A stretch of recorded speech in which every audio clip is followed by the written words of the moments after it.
Good morning, everyone.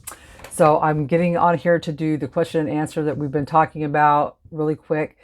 I'm in a really good mood because we just found out today that our bid was accepted for a house. So we're going to be buying a house. So I'm pretty excited. We've been looking for almost 2 years. So yeah, it's an exciting day in our household. And also I'm trying, that's what keeps happening here. I'm trying this new setup for sounds. So hopefully this works out in all of our best interests, but I keep bumping things. Okay, so question and answers. Let's just get right to it. My first question, are there other ways to do this eating plan without eating so many vegetables?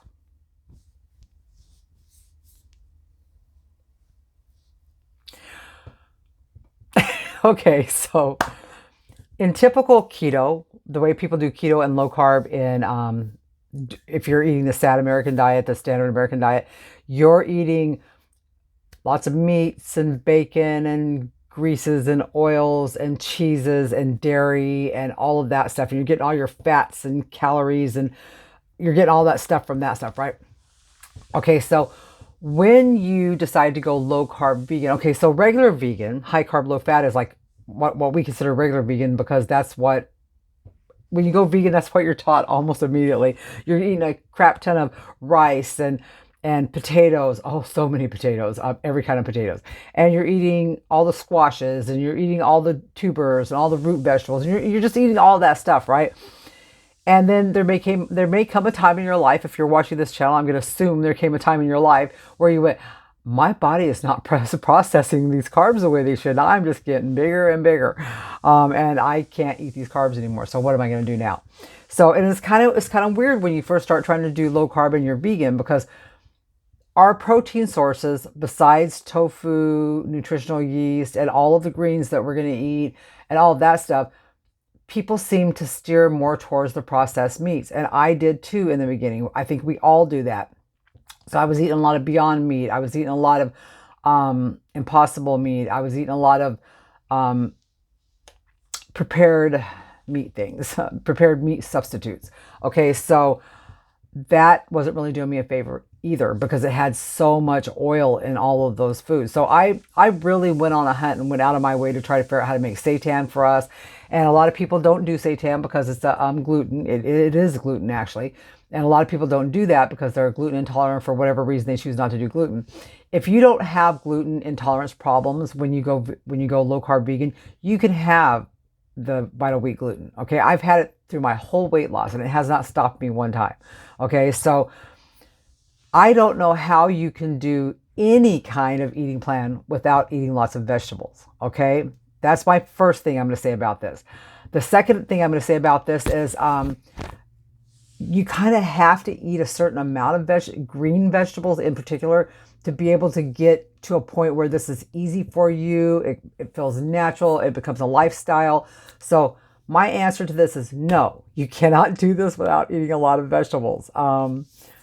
If you want to fill up more with the fats and the processed meats in the beginning until you get used to doing this, feel free. But you're not going to get rid of your hunger. You're not going to get rid of your cravings. You're not going to get rid of your constant food obsessive thoughts by doing that. Okay, that didn't help me with that at all. Okay, I'll explain that more in a little bit.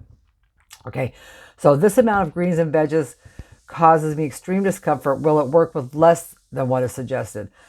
I honestly don't know. Okay, so in our group, we talk about having 4 to 6 servings of chopped greens, any kind of greens, collard, kale, whatever your greens are.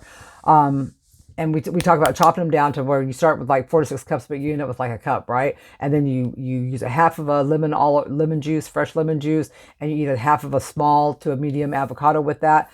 And that's a huge part of what we do because this is what we've discovered gets rid of our food cravings, our food binging, our the need to feed, the constantly thinking about the food and stuff. Like this is what we found gets rid of it for us, right? So honestly, I don't know if less would work.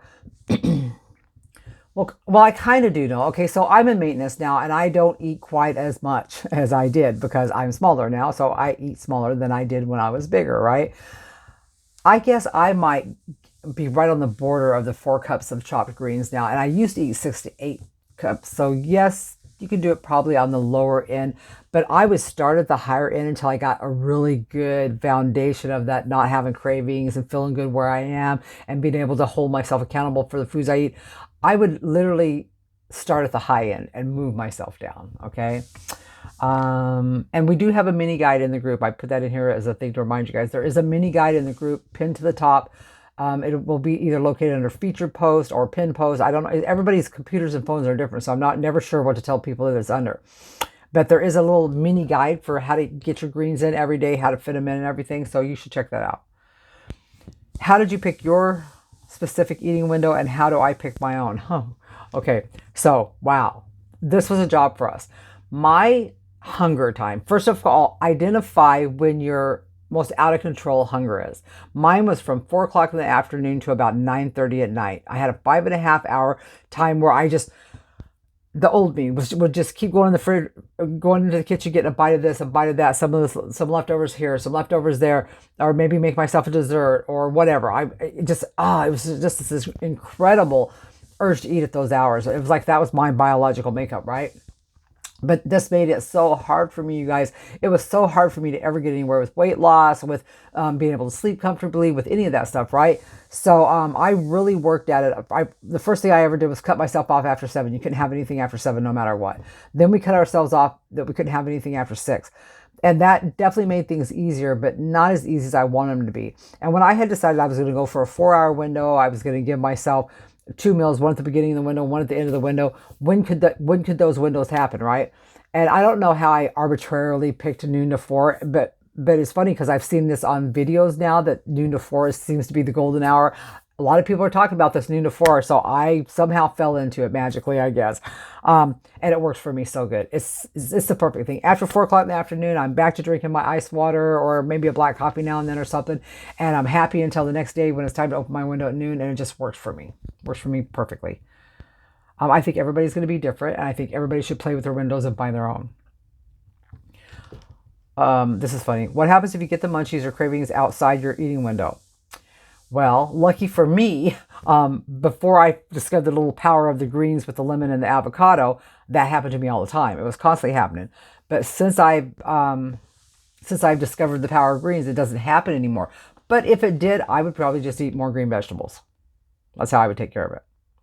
Do you fast often and for how long? We fast every day from 4 p.m. Our last meal is sometime around the 4-ish hour. Mine is. My husband's is usually around the 6-ish because he eats at work. So I fast from 4 until all the way the next day at noon. All the way. Yeah, so it's 20 hours exactly. And then at noon, my window opens. If I'm out running around somewhere and I can't get to the kind of food that I eat at my noon meal, I don't worry about it. I just skip it. Sometimes I'll get home like at 1 and I'm actually hungry. So I'll eat just a few bites of something because I know that my big meal's coming up at the 4-ish hour. So I don't want to, I just don't want to, I don't like having food so close together. I like my food to be about 3 to 4 hours apart so that the first food has had time to digest so that I'm not keeping my insulin up. Okay, so that's how I do that. Then on Mondays, usually on Mondays, we don't eat at all. Monday is an all-day fast, so we're fasting from 4 o'clock on Sunday. We fast all day on Monday, and then we eat at 12 on Tuesday. And we do that just because we just do. That's just what we do. And then every once in a while, like my husband will say, I need to fast for a couple days. I feel like I need to fast for a couple days. I'll say, okay, I'll do it with you. Because we always hop. If one of us is doing a 2 or 3 day fast, the other one will just hop in with us because it just makes life easier around the house. I have cooked for him and our roommate because I also cook her meals. And I have done that when I'm on a fast myself. And I can do it now. Believe it or not, I can cook meals for other people, make them all pretty and everything. But yeah, that's it for us. And then we do a 7-day dry fast once a year. And that is so complicated and so involved that I'm not going to tell you about it. You'll have to go do your own research like I did. Did you get saggy skin and wear? Of course I did. And I wore this top so I can even show you.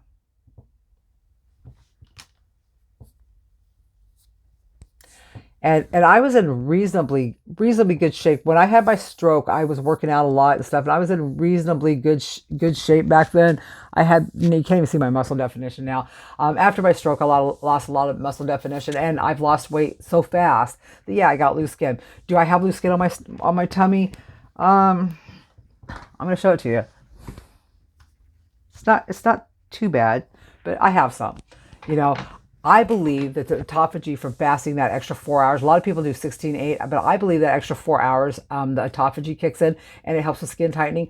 I don't know if that's true or not, but my skin doesn't seem to be as bad as it could be. You know, I got the little turkey waddle, I got stuff, but it's not anything that's going to keep me from keeping my weight off.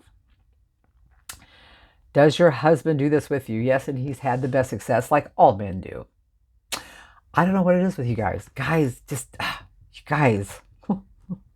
Lucky. I'm happy for him though, and I'm happy for all you guys. Do you have any must-have foods, and have you replaced all of your favorites? Okay, no, I haven't replaced all my favorites. I don't even know if I even had that many favorites. But do I have my must-have foods? Oh my God, I have my non-negotiable foods that I knew were non-negotiable. When I sat down with my husband to tell him what my plan was to try the low-carb thing, I started out doing it by myself. He wasn't even on board with it. And I remember telling him I can't go without bread. I've got to have bread products. I got to figure this out. I got to figure out what to do about the bread and the wraps and all that stuff because I like that stuff, right? And desserts. I mean, I was a sugar addict, you guys. I was a sugar addict. So, or am a sugar addict, however you want to say that. I knew I had to get the sugar out of my life, but I liked desserts. You know, I was like, oh my God, how am I going to make this work? You know, how is this going to work?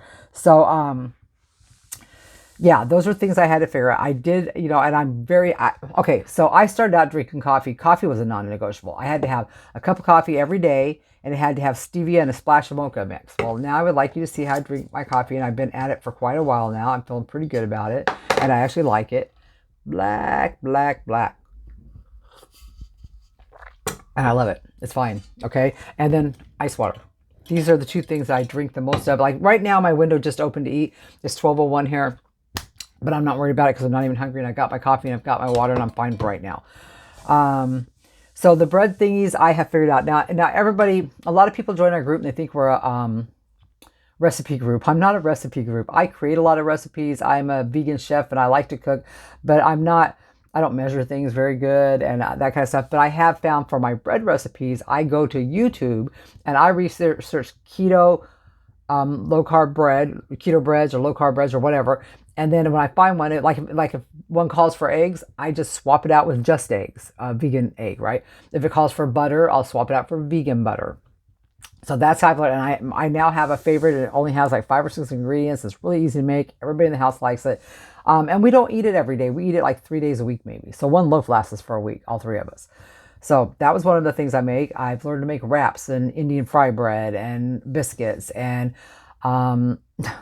little cakelets and cookies and all that kind of stuff. So we do have those things available. But I'm telling you, once you start eating all the greens, you don't need that stuff no more. How did you handle giving up sugar? Sugar was the toughest thing that we gave up. It just was. So a lot of keto desserts, like a single cookie recipe that we came up with where you only make one cookie and it's like 1 carb. A lot of that kind of stuff. But like I said, I hardly ever need dessert now. How does gluten work in this diet? Again, if you're not gluten intolerant, you can have Vital Wheat gluten. Vital Wheat gluten is the gluten from, it's actually the protein separated from all the rest of the wheat. Okay, so it in and of itself is gluten. Gluten is the protein, doesn't have hardly any carbs in it. So because it doesn't have hardly any carbs, it comes in so handy for making our gluten-free meats, for making our gluten-free or our gluten breads and things like that. It just really comes in handy. And here's the deal. This is not a diet. It's not a low-carb diet, a keto vegan diet, it's not none of those things. I had to change my life, you guys. I've gained and lost the same 100 and something pounds so many times in my life that I did not have a choice. I was already 100 pounds down when I had to lose another 100. I was a couple hundred pounds I have had to lose. And I had to change my life, and I knew that coming in. I didn't come in going, all right, I'm going to go on this diet. As soon as I lose my weight and get to this goal weight, then I'm going to jump right back into how I was eating. I knew that wasn't going to work. I'm 60. I figured it out, okay? So, yeah, we had to realize it wasn't a diet. So what was going to work permanently for me is what I started out with. I didn't start out trying to deprive myself because I just didn't do that. There are some foods I've had to cut out of what I eat. Like I can't have nuts and stuff for personal reasons because they cause me pain. And I won't explain it no further than that. But for personal reasons, I can never have beans and I can never have nuts. Okay, so that's it. But we're not low carb, we're not gluten-free, we're not keto, we don't go overboard on fats. The only fats I ever recommend to anybody is avocado, olives, and tahini. Now, if you want to eat oils and all the other greasy stuff out there and all the other fatty stuff, go ahead. I mean, this is your eating plan, kind of, right? Um,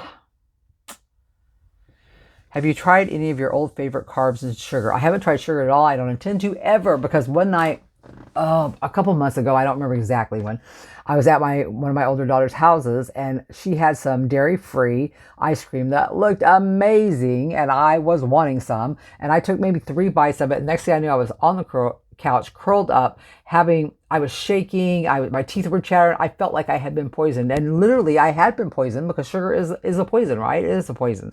So it was horrible. It was a horrible, horrible thing. So now I've had a few pieces of butternut squash and a couple things, loved it. I've had a sprinkling of peas here and there in dishes, not a problem. And I made some baby potatoes, some baby gold potatoes, and I did the resistant starch thing where you leave them in the fridge all night, like 24 hours, and then you can make some out of them. And I made potato salad out of them for me and my husband. It was amazing. Didn't have any problems with that. No weight gain, no nothing. And here's the deal, guys. I'm a good cook, and I like to cook. So there's a million recipes on YouTube for anything. Just type in whatever you're looking for. And then if it's a regular version, it's not a vegan version, make it vegan. Make it vegan. If you need to know how to make something vegan, let me know what you're trying to swap out. If it's eggs, if it's milk, if it's sour cream, whatever it is, let me know, and I can at least help you with that part. Okay, so all these questions came in at one time. Okay, so I'm diving in.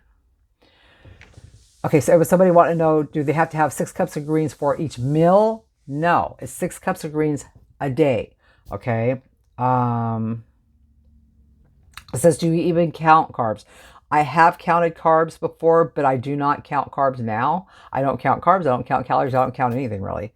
We're mostly eating greens and green vegetables. So what is there to count? And as far as your fat a day, now the fat you can have twice a day if you want to. If you want a half of a small avocado twice a day, go ahead. If you want the whole little avocado, go ahead. It's not going to hurt you. Fat binds with fiber, and you got to trust me on this. Avocado is not going to hurt you. 3 to 5 large olives. Our olives are really big. Go by the serving that's on the jar. I saw one that said 8 one day, and I was like, oh, okay, well, that's a lot compared to ours. 2 to 4 tablespoons of tahini as a serving. You could have that twice a day if you wanted to. I said once a day for me because I'm not eating that much anymore. I'm smaller now. I don't have to eat that much anymore. 1 or 2 meals a day. Should I do 20-40, 18-6, or 23-1? You should do whatever works the best for you. 18-6, that's interesting. I've heard of 16-8, but I've never heard of 18-6. I like the 24 schedule. That's my schedule. So I do whatever works best for you. Make the schedule bigger at first and then shrink it down if you have to. Add protein like tofu. How much protein? It says how much protein and how often. Please stop worrying about protein. Please, please, please, please. If I can't convince you guys of nothing, please stop worrying about protein. You need way less protein than what people have been telling you for all these years. And if you don't believe me, go look up some medical journals and find out. If you want a lot of protein for whatever reason, because you feel more comfortable on it, you feel better on it, then by all means, eat more protein. But you don't need as much as you think. You get protein. Remember, cows get protein from all the grass and stuff they graze on, and we get it secondhand through them when we ate cows. Well, we don't do that now. Now we just eat the greens. Okay, we eat the greens, and we eat all the vegetables, and we eat everything. You're going to get plenty of protein. And if you're using the Vital Wheat gluten and you're making the breads and you're making any of this stuff, you're getting even extra protein. My Vital Wheat gluten bread that I make once a week has like 20-something grams of protein per slice. So if I ate some vegetables and had some nutritional yeast over the top, I'd have like 30-something grams of protein. I got more than I need for that meal. And twice a day, I'm done. Okay, so please stop worrying about your protein. Exercise, any type, any length, or just as much as you can do. Whatever you will do is perfect. It comes down to what I bought myself a little rowing machine because I've had a stroke and I'm trying to build up the side that had the stroke was on, and that thing's lovely. I love it. I can easily do it for 30 minutes at a time, and one day I did 91 because I was on a conference call.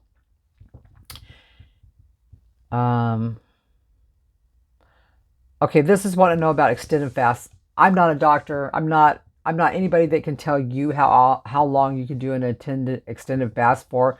But I think just doing the 20 hours fasting, intermittent fasting, it's an extended fast most of the time. And if you want to skip a Monday now and then, yay. If you want to do 2 to 4 days or more, yay. Make sure that that's something you can handle. Talk to your doctor about it if you have any concerns. What does your typical day look like now compared to when you were losing? So different. So different.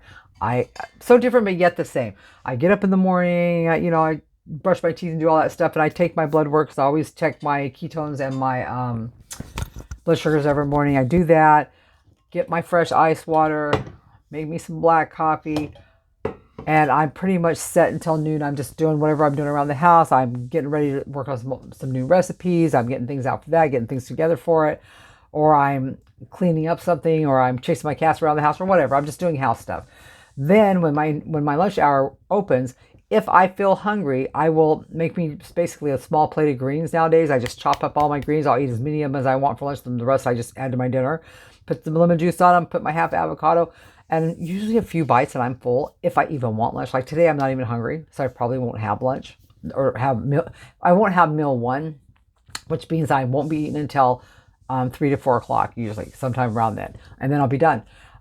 So then I get to that meal and I have whatever greens are left, and tonight they'll all be left probably because I'm not eating it. And I eat the greens with the lemon and the avocado first, and then I start eating whatever's left. And what do we have tonight? I think I'm making potatoes for the roommate. Oh, I have some leftover tofu, so I'm probably gonna have some tofu with my greens and stuff. Eating is not a big thing to me. I don't plan out these elaborate meals. My husband and I can't eat together on weeknights because he works. I plan our together meals and our more elaborate meals for the weekends now. I eat really simply during the week. I eat a lot of tofu. I eat a lot of greens, and I eat a piece or two of my bread here and there. I just don't eat very much during the weekend. It's not complicated for me. What do you drink during fasting?